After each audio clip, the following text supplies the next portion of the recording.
நான் பார்க்க வேண்டிய போட்டியை நேற்று பார்த்து முடிச்சிட்டேன். ஆசை முடிந்தது. இறுதிப் போட்டி எப்படி இருக்க வேண்டும் என்று பார்த்தோமோ அதுக்கான போட்டியை நாங்கள் இலங்கை இந்திய அணிகளுக்கு இடையிலான போட்டியில் பார்த்து முடித்து விட்டோம். இதுதானே ஃபைனல்.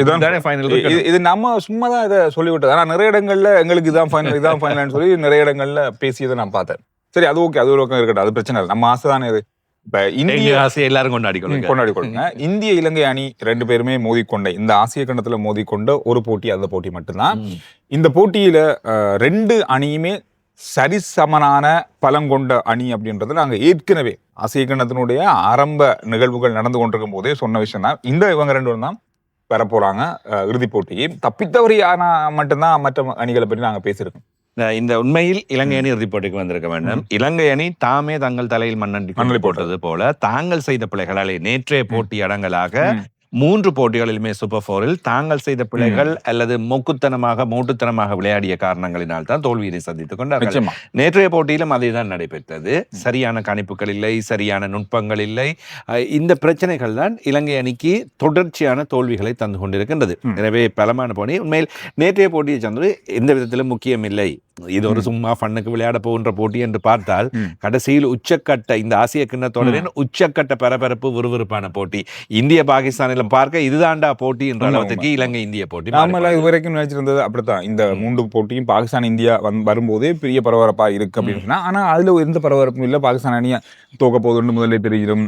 இந்திய அணி இந்த ஓட்டங்களை எடுத்துட்டாங்கன்னு போது அதை திருப்பி பாகிஸ்தான் அணியால் அடிக்க முடியாதுன்றது தெரிஞ்சிடும். இந்த மாதிரி இருக்கு. ஆனா இலங்கை அணி நேற்றைய நாள்ல 202 ஓட்டங்களை இந்திய அணி பெற்றாலும் அதிரடியா மிக பெரிய அளவான ஓட்ட எண்ணிக்கை. அதை சொல்ல போனா இந்த ஆசிய கிண்ண தொடர்ல பெறப்பட்ட அதிக ஓட்ட எண்ணிக்கை இல்ல, ஒட்டுமொத்தமான ஆசிய கிண்ணத்திலேயே பெறப்பட்ட 2வது கூடுதலான ஓட்ட எண்ணிக்கை. 212 ஓட்டங்களை இந்திய அணி 2022 பெற்றுள்ளது. இம்முறை இந்திய அணி பெற்றுக்கொண்டது. இப்பொழுது இலங்கை அணியும் அதே ஓட்ட எண்ணிக்கையை பெற்றுக்கொண்டது. இந்த 202 ஓட்டங்கள் தான் ஆசிய கிண்ணத்தில் பெறப்பட்ட 2வது 3வது 200 ஓட்டங்கள் தாண்டி இதுவரை நடைபெற்ற ஆசிய கிண்ண T20 போட்டிகள். இந்த தொடரை பார்ப்போமே, இந்த தொடர்ல கூட இதுதான் பெரிய எண்ணிக்கை. ஆனா இதை துரத்தி அடிக்க போகுது. இந்திய அணிக்கு எதிரான பந்து வீச்சுக்கு இலங்கை அணி இதை துரத்தி அடிக்க போகுது அப்படின்றதெல்லாம் நாம நினைச்சு கூட பார்த்திருக்க மாட்டோம். எல்லாம் பங்களாதேஷோட தோத்தது, பாகிஸ்தானோட நாங்க தோத்தது, இதெல்லாமே வச்சு பார்க்கும்போது இலங்கை அணியால இதை 150 கூட தாண்ட முடியாது அப்படின்றதுதான் இருந்தது. ஆனா இது ஒரு பந்து வீச்சை விட துடுப்பாட்டத்துக்கு சாதகமான மைதானம், பிளட் பிச், அதாவது துடுப்பாட்டம் தான் ஓட்டங்கள் பெறப்படும் என்றதே சொல்லப்பட்டது. சந்திரன், இந்த ஆசிய கிண்ணம் தொடங்கியது முதல் இலங்கை போட்டிகளில் பெத்தும் நிசங்க என்பதை பேசிக்கொண்டே வந்தோம். பெத்தும் நிசங்க இருக்கும் வரையும் இலங்கையின் கைகளுக்குள் இருக்கும். அவருக்கு நல்ல இணைப்பை கொடுக்கின்றார்கள், இல்லை மற்றவர்கள் சொதப்புகின்றார்கள். நேற்றும் அதேதான் நடந்தது. குஷல் மெண்டிஸ் முதல் பந்திலே ஆட்டமிழந்தார். அவருடைய ஆட்டமிழப்பே முதலாவது தேவையற்ற ஆட்டமிழப்பு. எனவே தேவையில்லாத ஒரு துடுப்பாட்ட பிரயோகத்தின் மூலமாக ஆட்டமிழப்பு. அதன் பின் குஷல் ஜனன் பெரேரா தன்னுடைய அனுபவத்தை காட்டினார். நீண்ட நாட்களுக்கு பின் சனத் ஜெயசூரியவை ஞாபகப்படுத்தி சென்றார். அதே போன்று இந்தியாவிற்கு அவருடைய ஸ்டைலே தண்ணி காட்டி விட்டு சென்றார் சொல்லலாம். பெத்தும் நிசங்க நேற்றைய தினம் எல்லோரையும் மெய் மறந்து, சூரியகுமார் கூட அவருடைய ஷாட்ஸ், அந்த போய் விழுந்த சிக்ஸர்களை பார்ப்பதும், நிர்மோ அவர் சொன்னது அடித்தாடி பவுண்டரி லைனில் போய் விழவில்லை, எல்லாம் பவலியன் தாண்டி விழுந்ததுன்னு சொல்லி பெத்தும் நிசங்கவின் திறமை உண்மையில் அவருடைய ஆரம்பத்தில் இருந்து கொஞ்சம் சைலன்ஸாக அல்லது பேசப்படாது. இவர் சர்ச்சைக்குரியவர் இல்லை. நேற்று நான் நினைக்கின்றேன் ஹர்ஷித் ராணா கொஞ்சம் போய் அவரோடு முரண்பட முயற்சித்த வேளையில் அவர் அதை விலகி செல்வார், பேசவே மாட்டார். சத்தம் இல்லாத ஒரு வீரர். அவருடைய பிஹேவியர்ஸ் எப்பொழுதுமே அப்படியாகத்தான் இருக்கும். எனவே துடுப்பின் மூலமாக அதை செய்து காட்டுவார். அதைத்தான் நேற்றும் செய்துவிட்டு 100 அடித்து விட்டும் செய்து காட்டினார்.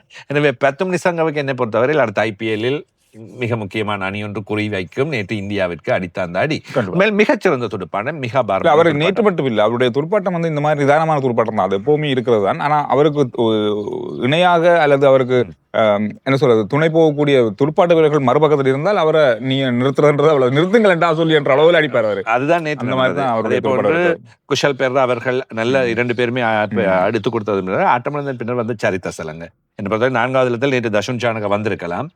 சரித்த சலங்க வந்து சகல பந்துகளையும் அடிக்கிறதுக்கு அவர் முயற்சி செய்து 9 பந்துகளை வீணாக்கியது தோல்விக்கு காரணமாக. குஷல் கமிந்து மெண்டிஸுக்கு செய்ய வேறு வழி இல்லை என்பதில் வீழ்த்தப்பட்ட விக்கெட்டுகள். தஷுன் அப்பவும் பினிஷிங் ரோல் நல்லா செய்யக்கூடியவர். நேற்று இறுதி ஓட்டத்தை அந்த பந்தனை பார்க்காமல் கணிக்காமல் விட்டது 50-50.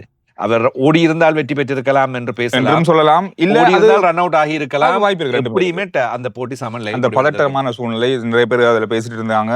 இந்திய அணி அந்த ஃபீல்டிங்க மிஸ் பண்ணிட்டாங்க, ஓடி முடிச்சிருக்கலாம், தசுன் சானகோவை விழுந்திருக்க கூடாது, ஓடி வந்திருக்கலாம். ஆனா ஓடி வரும்போது ரன் அவுட் வாய்ப்பு ஆகக்கூடியதும் அவங்க விழுந்துட்டாங்கன்னும் போது பந்தை வந்து த்ரோ பண்ணும் போதும் இருக்கிறதுக்கும் வித்தியாசம் நிறைய இருக்கு. எனவே அதனால அதை நாம கணிக்க முடியாது, ஓடி முடிச்சிருக்கலாம்னு சொல்லி அது எடுத்துக்கொள்ள முடியாது. ஆனா நான் சூப்பர் ஓவர் வரும்போதே நான் உங்களுக்கு கால் பண்ணேன். அப்பவே சொன்னேன், சூப்பர் ஓவர்ல வந்து இந்திய அணியை அடிச்சு கொள்றது அப்படின்றது அவ்வளவு இலகுவான விஷயம் இல்ல. அப்படி அடிக்கிறதா இருந்தா இலங்கை அணி 16 ஓட்டங்களை தாண்ட வேண்டி வரும். அப்படி இருந்தா தான் ஓரளவுக்காவது இந்திய அணியை கட்டுப்படுத்தலாம், இல்லாட்டி அது இலகு இல்லை நமக்கு அப்படின்னு சொன்னேன். அதுக்கு முதல்ல ஒரு விஷயத்தை நீங்க கவனிச்சீங்கன்னா தெரியும், 19வது ஓவர்ல தான் இலங்கை அணியுடைய வெற்றி மிகப்பெரிய அளவுல கழிவு போனது. அந்த ஓவர்ல தான் இறுதி ஓவருக்கு முதல் ஓவர்ல அந்த ஓவர்ல தான் வந்து அதிகமா இலங்கை அணி அவ்வளவு கட்டுப்பாட்டுக்குள்ள கொண்டு வந்தது இந்திய அணி. ஹர்ஷிப் சிங் பந்து வீசி அவருடைய பந்து வீச்சு தான், அதுல எந்த மாற்றமும் கிடையாது. இரண்டு அணிகளுக்கும் இடையில் நேற்று போட்டிகள் பார்க்கின்ற வேளையில் பல நல்ல விடயங்கள் நடைபெற்றிருந்தன. நேற்று ஆரம்பத்தின் பொழுதுமே நேற்று காலை வேளையில் சொல்லியிருந்தேன், இந்திய அணி தன்னுடைய துடுப்பாட்ட வீரர்களை ஃபார்ம் ஆக்குவதற்கு பரீட்சிப்பதற்கு நேற்றைய போட்டியை பாவிக்கும். துடுப்பாட்ட வீரர்களுக்கு ஓய்வு வழங்காது என்று, பந்து வீச்சாளர்களுக்கு தான் ஓய்வு வழங்கப்படும். ஜஸ்பிரீத் பும்ரா அது நடைபெற்றது நேற்று. இலங்கை அணி அவங்க இலவ எடுத்துக்கொள்ளல அப்படின்றதுக்கு நேற்று இந்திய அணி நடந்து கொண்ட விதம் பார்க்கக்கூடிய. அதே போன்று துடுப்பாட்ட வரிசை இதுதான் இறுதிப் போட்டியில் இவ்வாறு தான் துடுப்படுத்தாட போகின்றார்கள் என்பதை பார்த்தார்கள். இரண்டு அணிகளிலும் துடுப்பாட்ட வீரர்களில் நான் நேற்று கொண்டு பார்த்து கொண்ட விஷயம், மறுபுறத்தில் அபிஷேக் சர்மா இங்கால் 10 நிமிஷம் எப்படி அடித்தாரோ அதே போன்று அபிஷேக் சர்மா அடித்து நொறுக்கி கொண்டே போகின்றார். சகல போட்டிகளிலும் இந்த தொடர் முழுவதும் இந்தியாவை தூக்கி அபிஷேக் சர்மா தான் ஒன் மேன் ஷோ காட்டி இந்தியாவை காப்பாற்றிக் கொண்டிருக்கின்றார். இந்தியாவின் ஏனைய துடுப்பாட்ட வீரர்கள் குறிப்பாக மத்திய வரிசை இன்னும் சிக்கல் நிலையில் இருக்கின்றது, சரியாக அமையவில்லை. அபிஷேக் சர்மா மற்றும் நேற்றைய போட்டியில் அந்த அதிரடியாக ஆடாமல் இருந்திருந்தா இந்திய அணி இந்த அளவு ஓட்டம் கூட பெற்றிருக்க இலங்கை அணிக்கு இலகுவான வெற்றி கிடைத்திருக்கும். இதேதான் இந்த தொடரிலே அவருடைய துடுப்பாட்டம் வந்து இந்திய அணிக்கு மிகப்பெரிய பலம். இந்த ஆசிய கிண்ணத்தை காப்பாத்தின ஒருத்தரும் கூட அவர் தான் இந்திய அணிக்கு. தவறு இறுதிப் போட்டியில் அபிஷேக் சர்மாவை பாகிஸ்தான் முன்னுக்கு தூக்கும் என்றால் கிண்ணத்தினை பாகிஸ்தான் தான் தூக்கி கொடுத்து விடலாம் என்கின்ற நிலைமை வரும். எனவே இந்தியா இன்னும் ஒர்க் அவுட் பண்ண வேண்டும். நான் இந்த தொடர்களில் சொல்லியிருக்கிறேன், T20 போட்டிகளில் இந்தியா இன்னும் ஒர்க் அவுட் பண்ண வேண்டும். இந்த மத்திய தர வரிசை 3ஆம் 4ஆம் 5ஆம் இலக்கத்திற்குள் இருக்கின்ற அந்த சிக்கல்களை சரியான முறையில் களைந்து அல்லது சரியான முறையில் அமைத்துக் கொள்ள வேண்டும். போலிங் பேச் இல்ல, பேட்டிங் பேச், பிளட் பேச், இதில் பந்து வீச்சாளர்கள் பற்றி ஆடுகளம் மாற்றப்படலாம், அநேகமாக மாற்றப்படும் என்று நம்புகின்றேன். அநேகமாக இதில் விளையாடுவதற்கு வாய்ப்புகள் குறைவாக இருக்கும். சில வேளைகளில் இதே தான் விளையாட போகின்றார்களா இறுதிப் போட்டி என்பதும் தெரியவில்லை. இருந்தாதான் அந்த கிக் கொண்டு வரும் இறுதிப் போட்டிக்கான சுவாரஸ்யம் வரும். சந்துரு, இதுல இன்னொரு சுவாரஸ்யமான விஷயம், இறுதியாக நேற்றைய போட்டி இதற்கு முதல் விளையாடிய இலங்கை இந்திய அணிகளுக்கு இடையிலான போட்டி, பள்ளிகள் நடந்த போட்டி, ரெண்டுமே சமநிலையில் முடிவடைந்தது. பள்ளிகளில் நடந்த போட்டி தான் இறுதியாக இலங்கை இந்திய அணிகள் சந்தித்த போன வருஷம் 2024 அந்த போட்டி இலங்கையில் நடைபெற்ற வேளையில் சமநிலையில் நிறைவடைந்தது. சூப்பர் ஓவர் வழங்கப்படவில்லை. 2 நாடுகள் மோதிய தொடர் என்ற காரணத்தினால் அதை அவ்வாறு சமநிலையில் நிறைவு செய்து கொண்டார்கள். 33 போட்டிகளில் 2 அணிகள் மோதி இருக்கின்றன. ஒரு போட்டி கைவிடப்பட்டது, ஒரு போட்டி சமநிலை முடிவு. 8 போட்டிகளில் தான் இலங்கை அணிக்கு வெற்றி. ஏனைய போட்டிகளை இந்தியா தான் வெற்றி. இந்தியா தான் இப்ப இலங்கை இந்திய போட்டிகள்ல ஆதிக்கம் வந்து அதிகமா இந்தியா தான் இருக்கு. ஆனா ஒரு சில நேரங்கள்ல ஒரு சில தடவைகள்ல எதிர்பாராத வெற்றியை இலங்கை அணி பெற்றுக்கொண்டது.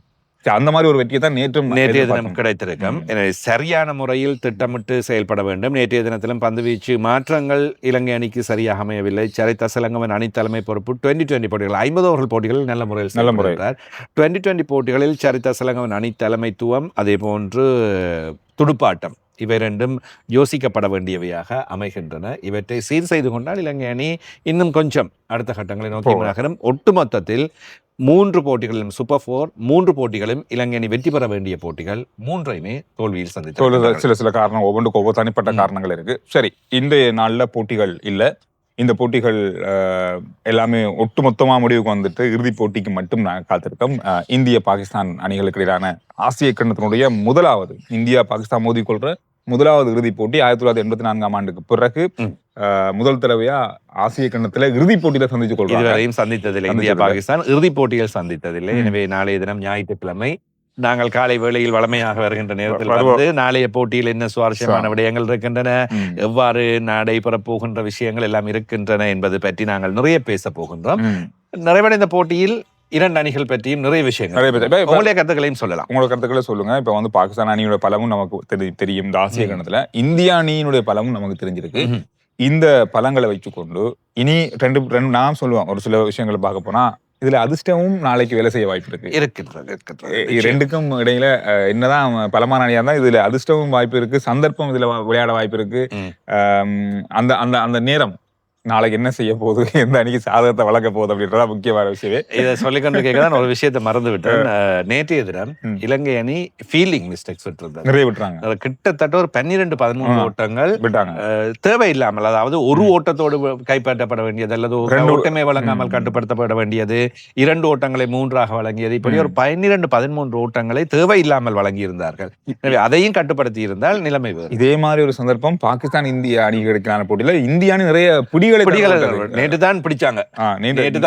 அதுக்கு முதல் போட்டியில வந்து பாகிஸ்தான் அணியினுடைய ஒரு கிட்டத்தட்ட ஒரு 4 ஆட்டம் இழப்புகளை தவற விட்டாங்க. அதே மாதிரி அதுக்கு முதல் போட்டியிலும் 4 பிடிகள் தவறப்பட்ட 4-5 பிடிகளை இருக்கு. நிறைய விஷயங்கள் அங்கேயும் இருக்கு, இங்கேயும் இருக்கு. எது எப்படி இருந்தாலும் நாளைய போட்டி ஒரு முக்கியமான போட்டி தான் ஆசிய கண்டத்தினுடைய. நீங்க என்ன சொல்றீங்க, இந்தியாவா பாகிஸ்தானா? கருத்துக்கள்ல சொல்லுங்க. அடுத்த வீடியோல நாங்க உங்களை சந்திக்கிறோம்.